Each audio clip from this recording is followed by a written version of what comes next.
జాండీర్స్ మనం చాలా చూస్తూనే ఉంటాం. ఒక్కొక్క 2 ట్రాక్టర్లు వాడుతూ ఉంటారు. మన ప్రాంతాల్లో అయితే చెప్పినట్టు మహేంద్ర అండ్ జాండీరు చాలా రైతులు మనకు 45 HP కానీ 50 HP లో కానీ 2 ట్రాక్టర్లు మెయింటైన్ చేస్తారు. చాలా రైతులు కూడా కన్సిడర్ చేస్తారు మహేంద్ర తీసుకోవాలని జాండీర్ తీసుకోవాలని. మన అయితే ఒక రైతు దగ్గర ఉన్నాం. రైతు దగ్గర ఆయనకు 2 ట్రాక్టర్లు ఉన్నాయి. మహేంద్ర జాండీర్ అతన్ని అడిగి అన్న మీరు ఎన్ని రోజుల నుంచి బండ్లు వాడుతుంది? 2008 నుండి దాదాపు 12 సంవత్సరాల నుండి వాడుతుంది. 12-14 సంవత్సరాలు. అంటే అప్పుడు 4 వీల్ వాడుతారా లేకపోతే 2 వీలా? లేదు, ఫస్ట్ 2 వీల్ అండి. తర్వాత ఈ 4 వీల్ వచ్చిన నుంచి వెళ్ళి ఫస్ట్ జాండీర్ 4 వీల్ తీసుకున్నాం.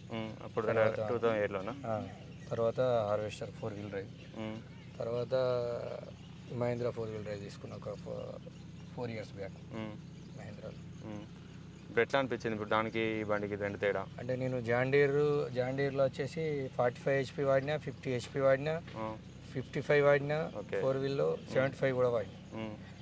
కానీ మహీంద్రా 575 4 వీల్ డ్రైవ్ వచ్చేసరికి ఇది దమ్ములో వచ్చేసి బాగా వర్క్ చేస్తుందండి. ఓకే, ఇది దమ్ములో పొలంలో దున్నేటప్పుడు మోషన్ డౌన్ కాదు, అది మోషన్ డౌన్ అవుతుంది. ఇప్పుడు తేడా ఏంటిది ఇంజన్ పరంగా? కానీ మనకు అది ఇంజన్ 3 cylinder ఇంజన్, ఇది 4 cylinder ఇంజన్. ఇది అసలుకే ఆర్పిఎం డ్రాప్ కాదు, అది ఆర్పిఎం డ్రాప్ అవుతుందండి. ఈ 4 వీల్ వచ్చేసి కూడా అందులో 4 వీల్ చాలా ప్రాబ్లం పెడుతుంది. ఈ 4 వీల్ ఇప్పుడు నేను 3 years నుంచి వాడుతున్నా, ఇంతవరకు 4 వీల్ ఏ ప్రాబ్లం లేదు. ఓకే, ఇది మహీంద్రా వచ్చేసి ఈ బ్యానెట్ కూడా మంచి లుకింగ్ ఉంటుంది. ప్లస్ ఈ లైట్స్ వచ్చేసి హాలోజన్ లైట్స్. నైట్ టైంలో ఈ లైట్స్ ఇప్పుడు జాండీర్కు దీనికి కంపేర్ చేసుకుంటే దాన్ని ఒకటే ఇట్లా ముందు కొడుతుంది. దీన్ని ఇట్లా ఇచ్చుకున్నట్టు వెడల్పు చాలా వైడ్గా వస్తుంది. మంచి నైట్లో బండి నడుస్తున్నప్పుడు కూడా మంచిగా డ్రైవర్కు మంచి కంఫర్ట్ ఉంటుంది. నా ఇప్పుడు దీనికి చూసుకుంటే ఆ బండిలో ఈ బండిలో ఇది ఫిల్టర్ రేడియేటర్ వచ్చేసి దానికంటే ఇది చాలా పెద్దగా ఉంటుంది. అందు గురించి కూలెంట్ ఎక్కువ పడుతుంది. మళ్ళీ ముందు దీనికి ఇంకొక జాలి ఇచ్చిర్రు సేఫ్టీగా. ఈ జాలి ఏమంటే ఏంటిదంటే గడ్డి బిడ్డి ఏమైనా తట్టినప్పుడు దీనికే తడుతుంది, రేడియేటర్లకు పోదు. అందులో రేడియేటర్కి వెళ్ళిపోద్ది, క్లీన్ చేసేటప్పుడు ఇబ్బంది అవుతుంది. ప్లస్ ఇది ఫిల్టర్ కూడా దానికంటే పెద్దగా ఉంది. దాంతో ఏమవుతుంది అంటే డ్రైవర్లకు ఒక 2-3 రోజులకు ఒకసారి క్లీన్ చేసుకుని సరిపోతుంది. దానికైతే డైలీ క్లీన్ చేయాలి, అదొకటి ఇబ్బంది ఉంది అందులో. ఇందులో అయితే అటువంటి ప్రాబ్లం ఏది లేదు. ఓకే, ఈ క్లచ్ ఎట్లా ఉంటుంది బండిలో అన్న? ఇందులో క్లచ్ వచ్చేసి సేమ్ అన్న, ఇందులో డ్యూయల్ క్లచ్. కానీ దీని పర్ఫార్మెన్స్ వచ్చేసి చాలా బాగుందన్న. ఇది ఇంతవరకు 2500 గంటలు నడిచిందన్న. మొత్తం టోటల్ మా దగ్గర వచ్చేసి రోటివేటర్ తక్కువ కల్టివేటర్ నడుస్తుంది, కానీ ఇంతవరకు ఏ ప్రాబ్లం లేదు. కానీ అందులో వచ్చేసి ఇంత లైఫ్ రాదన్న క్లచ్ వచ్చేసి. అది దాదాపు 1500 నుంచి వెళ్ళి 1500 ఆ టైంలో క్లచ్ చేంజ్ చేయాల్సి వస్తుంది దానికి. దీనికైతే ఇంతవరకు క్లచ్ ప్రాబ్లం అయితే ఏది లేదన్న ఇందులో. ఓకే, అప్పుడు అది ఎన్ని సంవత్సరాల బండి? ఎన్ని సంవత్సరాలది? అది లేటెస్ట్ బండి అన్న. అంటే మాది పాత బండి 2016 నుంచి నేను జాండీర్ వాడుతున్నా. కానీ అందులో వచ్చేసి క్లచ్ ప్రాబ్లం వచ్చేసి 1500 నుంచి 1800 అన్న, అంతకంటే ఎక్కువ రాదు. కానీ ఇది 2500 2500 దాటింది, కానీ ఇంతవరకు ఇందులో అయితే ఏ ప్రాబ్లం లేదు. క్లచ్ వచ్చేసి పర్ఫార్మెన్స్ కూడా చాలా బాగుంది ఇప్పటికి కూడా. ఇప్పుడు ఈ బండిలో ఆ బండికి ఈ బండికి గేర్ బాక్స్ ఏముంది ఇందులో? గేర్ బాక్స్లో తేడా వచ్చేసి అందులో కాలర్ షిఫ్ట్ గేర్ బాక్స్ అండి, ఇందులో PCM గేర్ బాక్స్. ఇందులో ముందుకు వచ్చేసి LMH 12 గేర్స్ అండి, 12 గేర్, లో మీడియం హై గేర్లు. అందులో వచ్చేసి ఓన్లీ లో హై 8 ఫార్వర్డ్, ఓన్లీ 8 గేర్లే ముందుకు. రివర్స్ వచ్చేసి అందులో 4 గేర్స్, ఇందులో 3 గేర్స్. ఈ PCM గేర్ బాక్స్ లో మీడియం హై కాబట్టి నా దగ్గర ఉన్న ఆల్ ఇంప్లిమెంట్స్ దీనికి వాడుతున్నాను. సీడరు, బేలరు, ప్లస్ అన్ని రోటివేటర్ కానీ ఏ రకమైన ఇంప్లిమెంట్ కానీ దీంతో ఈ 15 గేర్ బాక్స్ చేయబట్టి, PCM గేర్ బాక్స్ చేయబట్టి ఎటువంటి ఇబ్బంది లేవు. మాటికి క్లచ్ తొక్కడం కానీ, ఇంజన్ మీద వెయిట్ వాడడం కానీ ఎటువంటిది లేదు. అందులో అయితే అన్ని రకాల ఇంప్లిమెంట్స్ దానికి వాడలేమండి ఆ గేర్ బాక్స్. ఇప్పుడు ఆ బండి ఈ బండి మళ్ళీ ప్లస్ ఈ గేరు షాఫ్ట్ వచ్చేసి స్ట్రైట్గా ఉండడం వల్ల డ్రైవర్కు పూర్తిగా కంఫర్ట్ ఉంటుంది, చేతుల అందుబాటులో ఉంటాయి అన్నట్టు. అందులో వచ్చేసి కొద్దిగా ఇబ్బంది అండి డ్రైవర్కు. ప్లస్ సీట్ వచ్చేసి కూడా ఇది డెలాక్స్ సీట్ అండి. అది కొద్దిగా డీజిల్ ట్యాంక్ దాని వెనుక ఉండడం వల్ల దాంతో ఇబ్బంది. ఒకటి డీజిల్ ట్యాంక్ దీనికి ముందుకుంటుంది, డ్రైవర్కు మొత్తం వెనుక సైడ్ మొత్తం క్లారిటీగా కనిపిస్తాండి. అందులో కొద్దిగా చూడడం ఇబ్బంది, డ్రైవర్ కొద్దిగా కంఫర్ట్ ఉండదండి. ఇందులో పూర్తి కంఫర్ట్ ఉంటుంది, డ్రైవర్ కూడా ఎటువంటి ఇబ్బంది ఉండదు దీంతో. ఇందులో PTO వచ్చేసి స్లిప్టో PTO అండి. ఈ స్లిప్టో PTO ఏమైంది కదంటే PTO వేసేటప్పుడు క్లచ్ కూడా అవసరం లేదు. సీదా దీంతో ఈ లివర్ తోటే స్లిప్టో, ఈ PTO లివర్ తోటే సీదా ఆఫ్ చేయొచ్చు, ఆన్ చేయొచ్చు. దాంతో చాలా డ్రైవర్ కూడా ఎటువంటి ఇబ్బంది లేదు, క్లచ్ మీద కూడా వెయిట్ పడతలేదు, మంచిగా ఈ పీటీఓ నెంబర్ 1 రన్ అవుతుందండి. ఓకే. ఇప్పుడు ఆ బండికి ఈ బండికి హైడ్రాలిక్ తేడా ఏముంది? హైడ్రాలిక్ తేడా వచ్చేసి ఇదేమో హైటెక్ హైడ్రాలిక్ అండి, అదేమో మెటా హైడ్రాలిక్.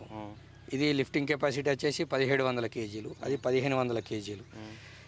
దీనిలో వచ్చేసి ఇప్పుడు మనకు ఒడ్లు పెట్టే రిడ్జ్ ప్లాస్టర్ ఉంది. అవును, బాగా మంది కొంటారు. అవును, అది దీనికి అది తలగబెట్టినప్పుడు ఏమవుతుందంటే మనకు లావట్టేటప్పుడు దించేటప్పుడు కానీ జర్కింగ్స్ ఏం లేవు. దానిలో వచ్చేసి కొద్దిగా ఇబ్బంది చేస్తుందండి అది. అందులో హైడ్రాలిక్ వచ్చేసి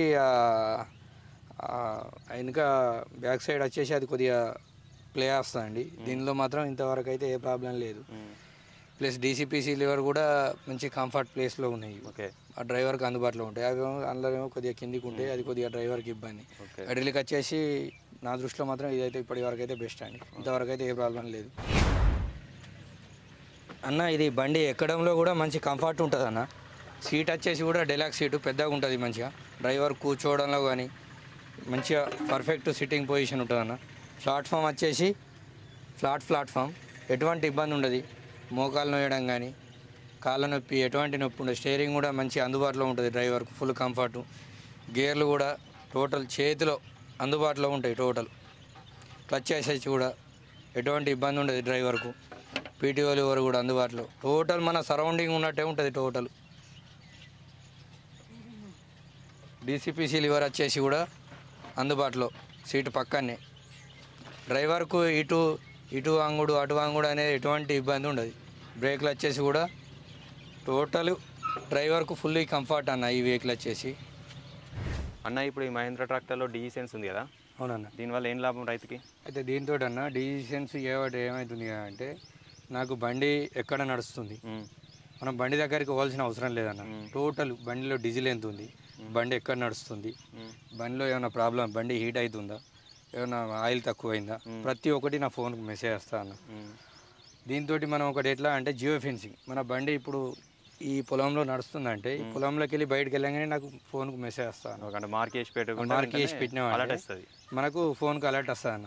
అలర్ట్ వచ్చిన తర్వాత మనం డ్రైవర్కి వెంటనే ఫోన్ చేసి తర్వాత ఎక్కడికి వెళ్ళాలి, ఏడ పని చేయాలి, మనం ఇక డ్రైవర్ను బండికి ఏమైంది ఎట్లుంది బండి దగ్గరికి పోవాల్సిన అవసరం లేదన్న. టోటల్ ఫోన్లో ఉండి ఇంటి దగ్గర ఉండి ఫోన్లో చూసుకోవచ్చు. టోటల్ ఎటువంటి ఆయిల్ వచ్చేసి హీటింగ్ వచ్చేసి ఏ ప్రాబ్లం ఉన్నా మన ఫోన్కి మెసేజ్ వస్తాను. ఓకే, ఇది ఒకటి బెస్ట్ ఆప్షన్ అన్న. ఇప్పుడు ఆ బండికి ఈ బండికి 4 వీల్ మన తేడా ఏంటిది?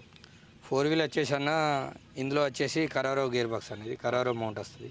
అందులో వచ్చేసి దానా మౌంట్ అన్న. దానికి దీనికి తేడా చూసుకుంటే ఇది ఇంతవరకు ఎటువంటి ప్రాబ్లం పెట్టలేదు అన్న. అందులో వచ్చేసి సైడ్ హబ్బులది ఆయిల్ సిల్ ప్రాబ్లం ఒకటి ఉందన్న. ఇందులో సైడ్ హబ్బులు ఆయిల్ సిల్ కానీ ఇంకోటి అన్న సైడ్ షాపులు ఎరుగుతాయి అన్న. అందులో ఇంతవరకు సైడ్ షాపులు నాకు ఎరిగినాయి ఆల్రెడీ. ఓకే, నాకు ఎరిగిన ఆయిల్ సిల్ పోయినాయి. ప్లస్ మా దగ్గర ఒక 10 బండ్ల దాకా ఇక్కడ ఇదే జాండీర్ 4 వీల్ డ్రైవ్ వచ్చినాయి. టోటల్ అన్ని బండ్లలో చూసుకుంటే ఆయిల్ సిల్ ప్రాబ్లం ఉందన్న. ఇందులో మాత్రం అటువంటి ఆయిల్ సీల్ ప్రాబ్లం ఏం లేదు. ప్లస్ మెయింటెనెన్స్ విషయానికి వస్తారు అంటే కాస్ట్ ఎఫెక్టివ్ విషయానికి అందులో టైరాయిడ్ ఇండ్ల కానించి మూలు పెడితే ప్రతి ఒక్క 4 వీల్లో వచ్చేసి ప్రతి ఒక్క వస్తువు ఏదైనా ఉందా ఎక్కువ రేట్ అన్నది. దాంతో పోల్చుకుంటే ఇది ఒక 80% బడ్జెట్ ఫ్రెండ్లీ, 80% లెస్ ఉంటుంది. అంత కాస్ట్ ఎఫెక్టివ్ ఉన్నది దానికి దీనికి తేడా. ఇందులో ఇంతవరకు ఎటువంటి ప్రాబ్లం లేదు 4 వీల్లో వచ్చేసి. అందులో కొన్ని ప్రాబ్లమ్స్ ఫేస్ చేసినాం. ఇప్పుడు సర్వీస్ ఇంటర్నల్ ఎంత ఆ బండికి ఈ బండికి సర్వీస్ ఇంటర్నల్? సర్వీస్ వచ్చేసి అందులో 250 గంటల కన్నా oil change, engine oil change వచ్చేసి ఇందులో 400 గంటలన్న. ఇది కూడా రైతుకు ఎటువంటి ఇబ్బంది ఉండదన్న. 400 గంటలు అంటే దాదాపు ఒక ఆయిల్ సర్వీసింగ్ అది 2 చేయించి ఇది 1 చేయించాలి. అందులో కూడా రైతుకు లాభమే అన్న. దీంతో ఈ అమూల్యమైన సమయాన్ని మాకు కేటాయించి మీ 2 ట్రాక్టర్ల అనుభవాన్ని మాత్రం పంచుకొని మా రైతులకు కూడా తెలియజేసినందుకు మీకు ధన్యవాదాలు. ధన్యవాదాలు. ఇలాంటి మరిన్ని వీడియోస్ కోసం మన ఛానల్ని సబ్స్క్రైబ్ చేయండి, లైక్ చేయండి, షేర్ కూడా చేయండి.